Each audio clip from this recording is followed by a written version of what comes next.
Այս հաղորդման ընթացքում դիտեք արվեստանոց, շուկա, արվեստի պահանջարկ, ինչ խնդիրներ ունեն երիտասարդ արվեստագետները։ Մինչև մարդիկ չունենան կրթություն բավարար, որպեսզի այդ գնահատեն,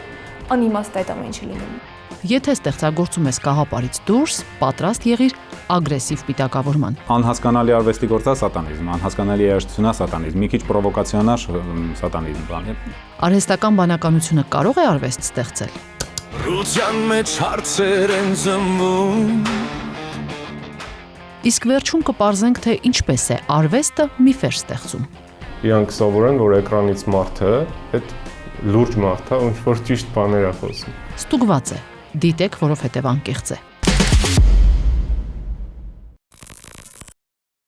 Ողջույն, երիտասարդ արվեստագետ լինելն այսօր նշանակում է միաժամանակ լինել և ստեղծագործող, և մենեջեր, և երբեմն սեփական PR մասնագետը։ Պետք է կարողանալ ստեղծագործությունդ վաճառել և շուրջդ լսարան ձևավորել։ Գաղափարն ու արժեքները շատ կարևոր են, բայց ցավոք, ամսվա վերջում գալիս են նաև կոմունալ ծախսերի հաշիվները, որոնք պետք է վճարել։ Սա է ժամանակակից արվեստագետի իրական փորձությունը՝ մնալ հավատարիմ արվեստին ու միաժամանակ ապրել դրա օգնությամբ։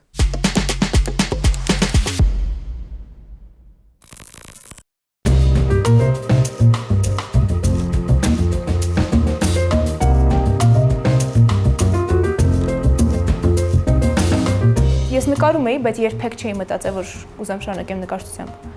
Ու ինձ ավելի շատ այդտեղ ազատությունը գրավեց։ Ինչքան էլ հիմա այդ հիասթափության է վերածվել այդ ազատությունը, բայց այդ ժամանակ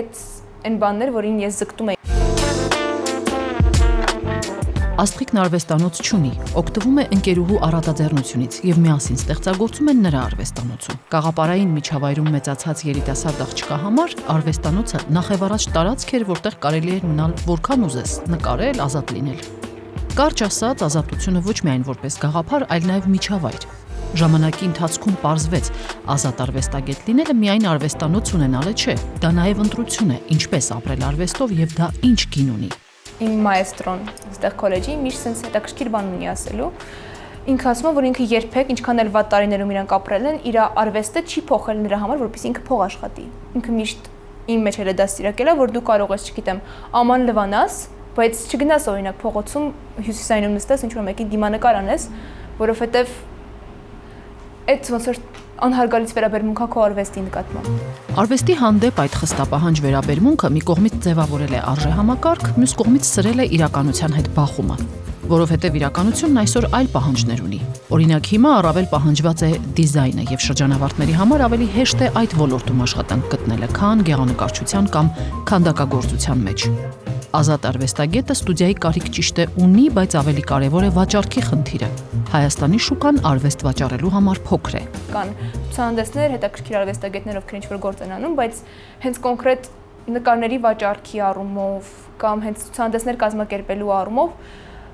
եթե նույնիսկ կան ինֆորմացիան շատ քիչ է ու տարածված է ընդհանրապես ինչ-որ անհատների մեջ։ Այսինքն եթե քո բախտը բերում է դու ծանոթ ես լինում ինչ-որ մարդու հետ, ով որ գիտի այդ ամեն ինչը, ուրեմն լավ է, կամ ունես ինչ-որ մարդ, ով որ քեզ կարող է առաջնորդի հետ գործի մեջ, այդ ժամանակ բավականին հեշտ է։ Ստացվում է ազատ արվեստագետը, որ ձգտում էր սահմաններից դուրս գալ, հայտնվում է մեկ այլ ոչ տեսանելի սահմաններում։ Արվեստագիտության թեկնածու Գայանե Պողոսյանի խոսքով էլ տեխնոլոգիան մասամբ վերացրել է այդ սահմանները։ Սոցցանցերը հիմա շատ կարևոր են եւ ցանկացած ոք կարող է անվճար բացել իր համար որևիցե էջ, սոցհարթակ եւ այնտեղ տեղավորելով իր ստեղծագործությունները հետաքրքրություն առաջացնել այն դիտողների մոտ, կարող է կապեր հաստատել եւ այլն եւ այլն։ Եվ օրինակ շատ ուսանողներ իրենց ցուցահանդեսների, այդ նկարահանումներն են տեղադրում, ցուցահանդեսներից դրվագներ, առանձին ստեղծագործություններ եւ դա օգնում է, այսպես ասած, միջազգային տիրույթում ճանաչելի դառնալու։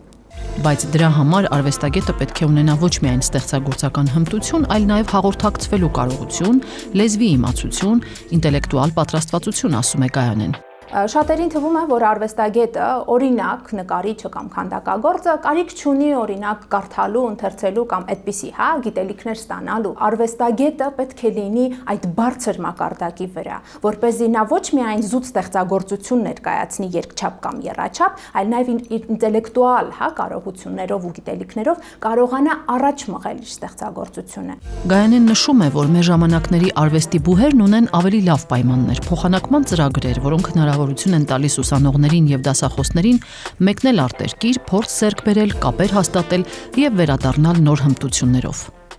Հիմա արդեն վերաբերմունքը եւ այդ աշխատանքային պայմանները տարեց տարի բարելավում են թե դասախոսների համար եւ թե ուսանողների, անցնում են ատեստավորման փուլեր եւ այլն եւ շատ կարեւոր է որ դասախոսը լինի փորձառու, ինքնակրթությունը եւս կարեւոր է, որովհետեւ շատերին թվում է որ միայն դասին գնալով դու կարող ես դառնալ մասնագետ։ Պրակտիկ առումով, օրինակ գեղանկարչության, քանդակագործության, դիզայնի եւ նման մասնագիտությունների բերումով շատ կարեւոր է պրակտիկ գիտելիքները։ Արվեստագետներին խանգարումը հիմա ոչ միայն իրենց կրթության բացը, այլ ընդհանուր միջավայրի կրթության բացը, որովհետեւ եթե նույնիսկ դու գնաս ուրիշ երկիր, կրթվես ու գաս մարդկանց ինչ-որ բան ցույց տաս, մինչեւ մարդիկ չունենան կրթություն բավարար, որպեսզի այդ գնահատեն, անիմաստ է այդ ամեն ինչը լինում։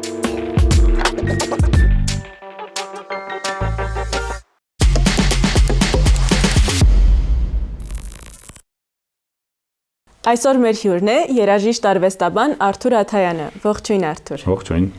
Ես գիտեմ, որ դուք դասախոս եք։ Եթե մեկ բան կարողանայիք փոխել երիտասարդ արվեստագետների համար, որը կլիներ դա։ Կարող եմ ասել մի բան, որ արժի փոխել, արժի որ Հայաստանում լինի գոյություն ունենան այսպես կոչված կրեատիվ ինդուստրիաները։ Այսինքն բոլոր կրեատիվ ոլորտները միավորված մի մեծ համակարգի մեջ, որտեղ մտնում է թե կրթությունը, թե distribution-ը, տարածումը, թե շուկան արվեստի, թե տարբեր տեսակի օրենսդրական եւ չգիտեմ, հակառավարչական ամեն տեսակի մեխանիզմներ, որ արվեստագետը երիտասարդ, որ ասենք դուրս է գալիս կոնսերվատորիայից, Գեղարվեստի ակադեմիայից կամ թատերականից կամ ցանկացած այլ կրթօջախից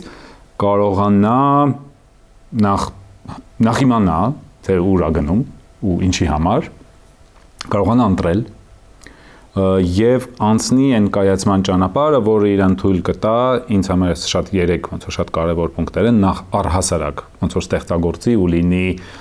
մրցունակ, ոչ միայն շուկայական իմաստով, այսինքն կարողանա գործեր վաճառել, այլ իր գործերը լինեն բավականաչափ խորը, հետաքրքիր, համաշխարհային ոնց որ մակարդակով։ Երկրորդը կարողանա ցանկության դեպքում գնալ դուրս եւ դրսում աշխատել, սովորել, վաճառվել, գուցե աշխատել հենց ութ աշխատանքի իմաստով, ստեղծագործել եւ այլն։ Եվ ամենակարևորը, որ այդ ուսանողը, երիտասարդ արվեստագետը, ոնց ուզենք անվանենք, շրջանավարտը թեկուզ,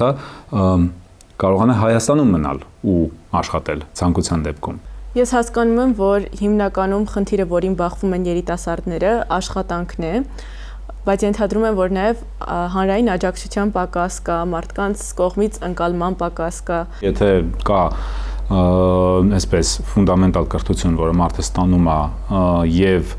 դրա մեջ մտնում է մշակութային կրթությունը, այսինքն արվեստի շատ տարբեր ձևեր սպառելը, դու կարողանաս լավ գրականություն կարդալ, արվեստից չեմ ասում մասնագիտական, տենց ինչ որ նվազագույն մակարդակի, անհրաժեշտ մակարդակի գլուխ անես, ունենաս, չեմ, պատկերացում երաժշտության, թատրոնի, մյուս,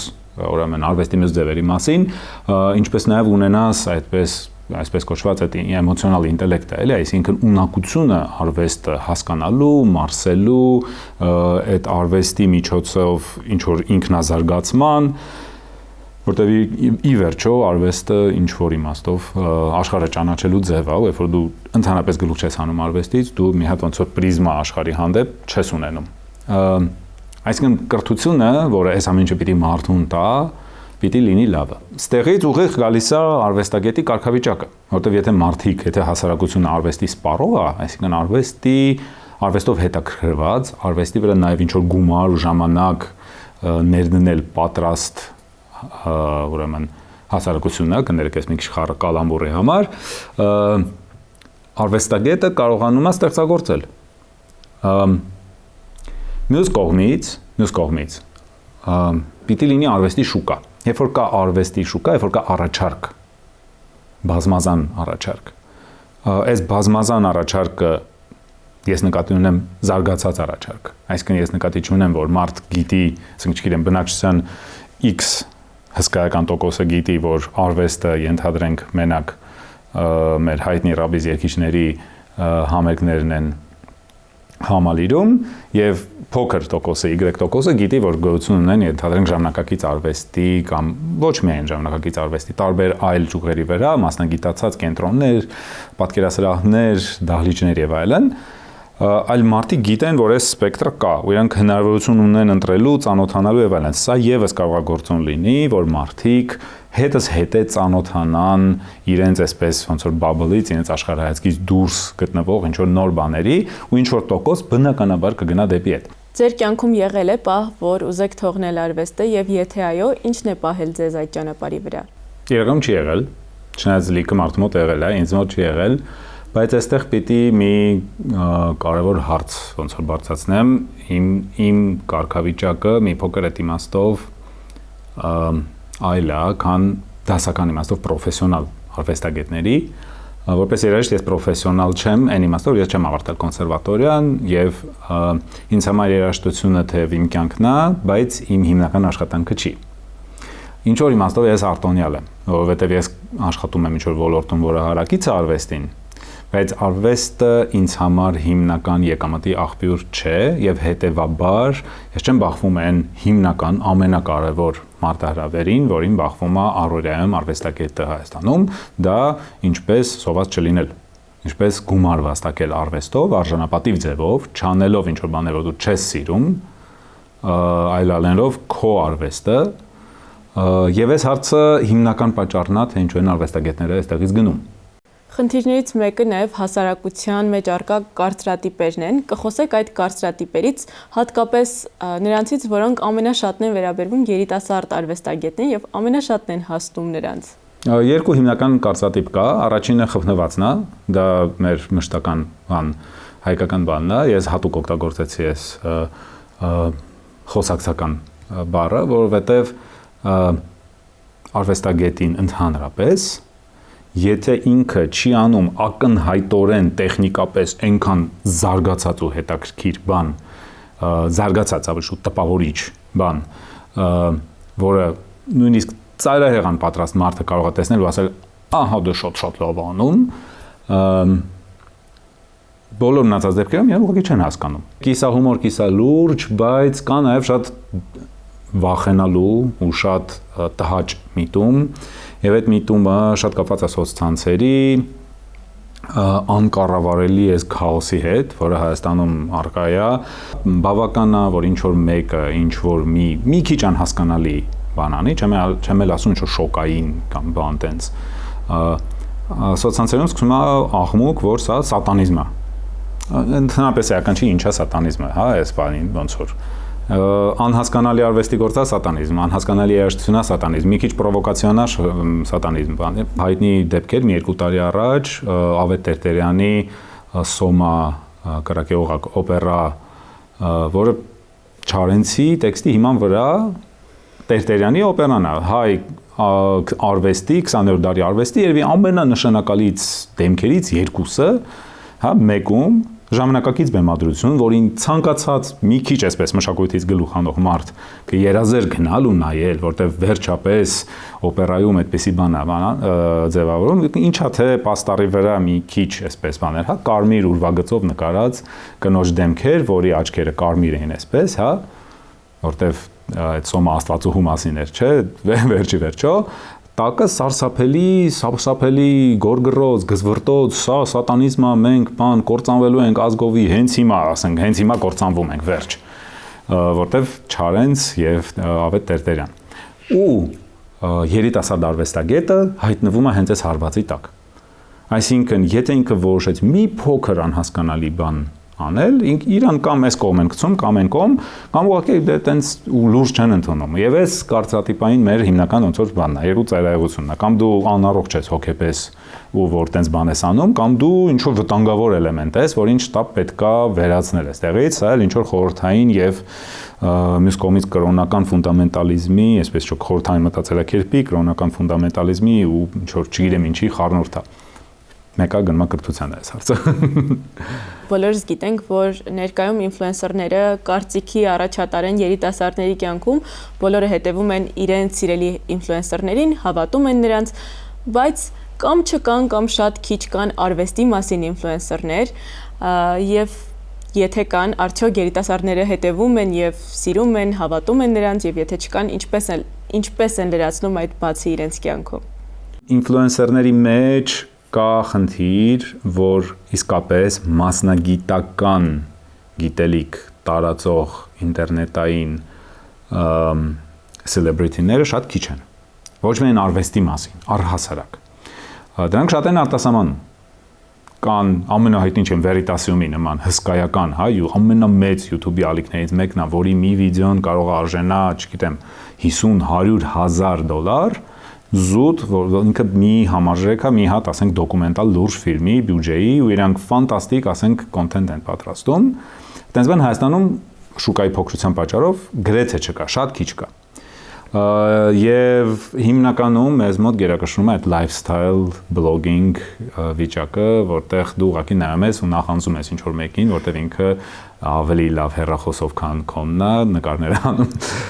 Իհարկե նաև կա հայ ինֆլուենսերների այսպես ստորջրյա եւ ես նույնիսկ ասենք ստորգետնյա վախենալու աշխարհը, որտեղ տենց գողական կյանքն է, ինչ որ շատ տարօրինակ ֆրիկեր են եւ տենց իրականում բավականին վախենալու այն միտքը, որ բնակչության մեծ մասը հետևում է հենց այդ մարդկանց եւ իրենց շատ տարօրինակ, ասենք, ինտերնետ հաղորդակցություններին իրար մեջ, քան գոնե այդ ինստագրամյան բլոգերներին։ Այդ իմաստով չկա առաջարկ, այո։ Եվ սպառում են, եթե այդ դրանով հետաքրված են, բնականաբար արտասահմանյան կոնտենտ։ Շնորհակալություն զրույցի համար, Արթուր։ Պատկերացրեք, այս մարտահրավերներին միանում է եւս մեկը։ Հայտնվել է արհեստական բանականությունը, որը երբեմն շատ ավելի լավ է ստեղծագործում, քան մարդը։ Օրինակ, ինչպես է աշխատում արհեստական կոմպոզիտորը, եւ ինչպես ստուգենք, որ ստեղծագործության հեղինակը արհեստական բանականությունն է։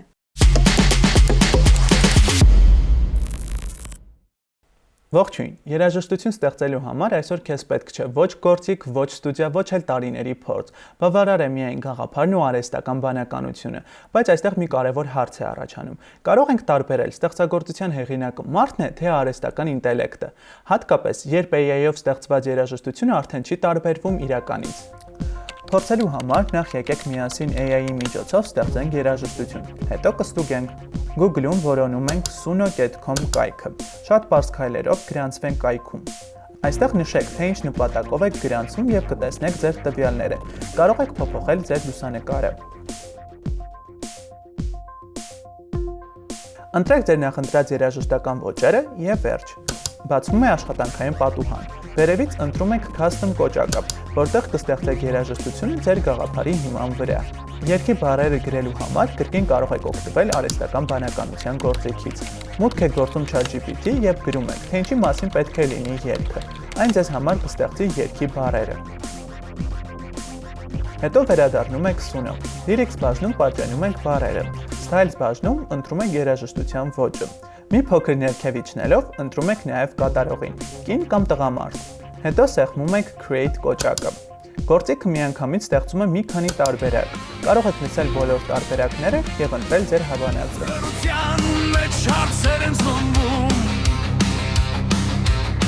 Խոսքերն առանց ապացույց չեն մնում,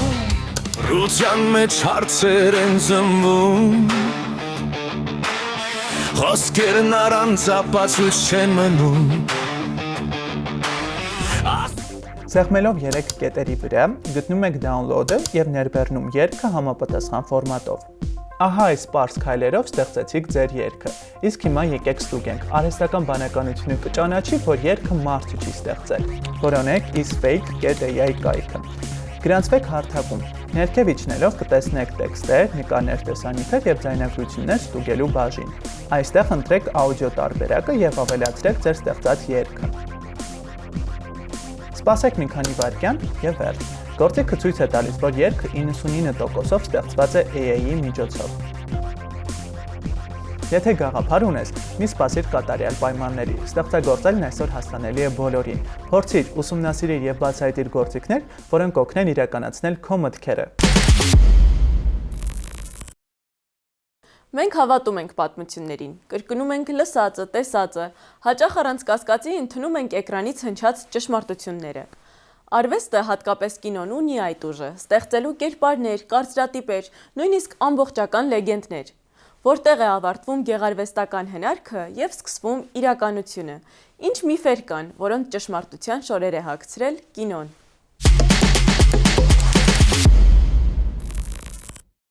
Ես Մորփեոսն եմ, երազների հունական աստվածը։ Netflix-ն ինձ դարձրել է սերիալի գլխավոր հերոս։ Գիտեք, Հոլիվուդը ինչ մեծ երևակայություն ունի։ Նա ավելի զիլ միֆեր է հնարում, քան ես կարող եմ երազել։ Ստոպ։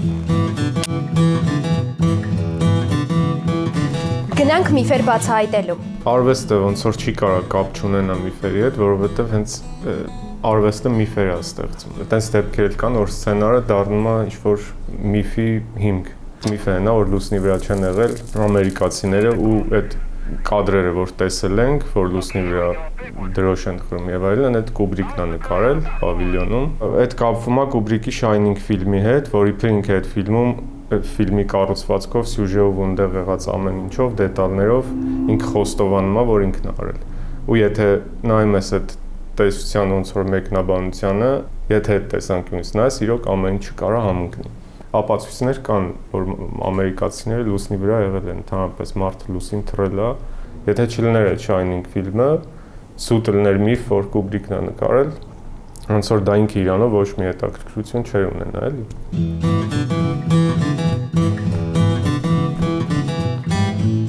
Իսկ հետաքրքիր է, ինչ միֆեր են վաճառել Դիսնեյի գործարանում։ Օրինակ, այստեղ պինգվինները ուրախ զվարթ, պարող արարածներ են։ Իսկ ինչ էին արել ձեզ խեղճ լեմինգները, ինչու նրանց դարձրեցիք տրագիկ կերպարներ։ 50-ականներին տենց միֆ ա եղել, որ կակրծողների տենց տեսակ լեմինգները, ինչ որ հյուսիսային երկրներում, ցուրտ երկրներում ապրող, տենց մկների նման կենդանիներ են, որ լեմինգները մասսայական ինքնասպանություններ են անում, ու մարդիկ հավատացել են դրան, այսինքն որպես միֆ չի ընկալվել, որպես գիտական փաստ ա ընկալվել, որ իրանք ինչ-որ միգրացիաներ են անում մեծ տարածություններ ու այդ ընթացքում մասսայական գցվում են ջրի մեջ, մեռնում են եւ այլն։ Ու այս միֆը վերցրել է Disney ստուդիան, ֆիլմ ա նկարել, որտեղ ցույց ա տվել այդ միֆը, իմանալով որ միֆ ա, իրանք մասսայական շատ մեծ քանակի բերել են Նորվեգիայից, ուրիշ տենց երկրներից, որտեղ կա ու նկարանել են այդ տեսարանները, որ իբր գնում են ու ժայռից սենց գցվում են ջուրը շատ մեծ քանակով։ Այդ ֆիլմը Օսկար է ստացել 59 թվին, հետո մի քանի տասնամյակ հետո համապատասխանել է, որ տենց բան չկա։ Դիսնեյը այդ ֆիլմով ոնց որ հաստատել է այդ միֆը, դոկումենտալ ֆիլմ է, որտեղ մարդիկ տենում են այդ ամեն ինչ։ Ու մի քանի տասնամյակ հետո համապատասխանել է, որ ոչ թե ինքնասպան են լինում, այլ ուղղակի ոնց որ ջրային տարածք պետք է անցնեն, քանի որ իրանք շատ մեծ են քանակով, մի մասը ուղղակի չի հասցնում դուրս գա։ Բոլոր մարդիկ այդքան գրագետ չեն, որ հասկանան, որ եթե լուրեր են նայում, ուրեմն սենց բան կարան լսեն, եթե լուրերից հետո կինո են նայում, ուրեմն ստե вообще ուրիշ իրականություն կարա լինի, իրանք սովորեն, որ էկրանից մարդը, այդ լուրջ մարդ է, ինչ որ ճիշտ բաներ է խոսում։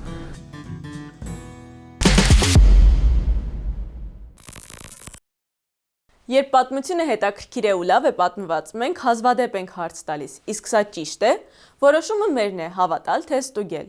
Գեղեցիկ կադրը, ազդեցիկ երաժշտությունը, վստահ ձայնը կարող են միֆեր ստեղծել, եւ ընդամենը մեկ պարզ քայլ կարող է կոտրել դրանք՝ քննադատական մտածողությունը։ Կասկածեք, ստուգեք, կհանդիպենք հաջորդ շաբաթ։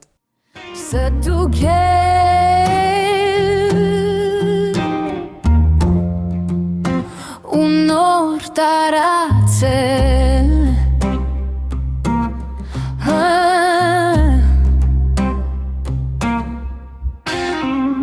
Շատ դժվար չէ, բայց ասում են անհարմար է ու քանի այդպես է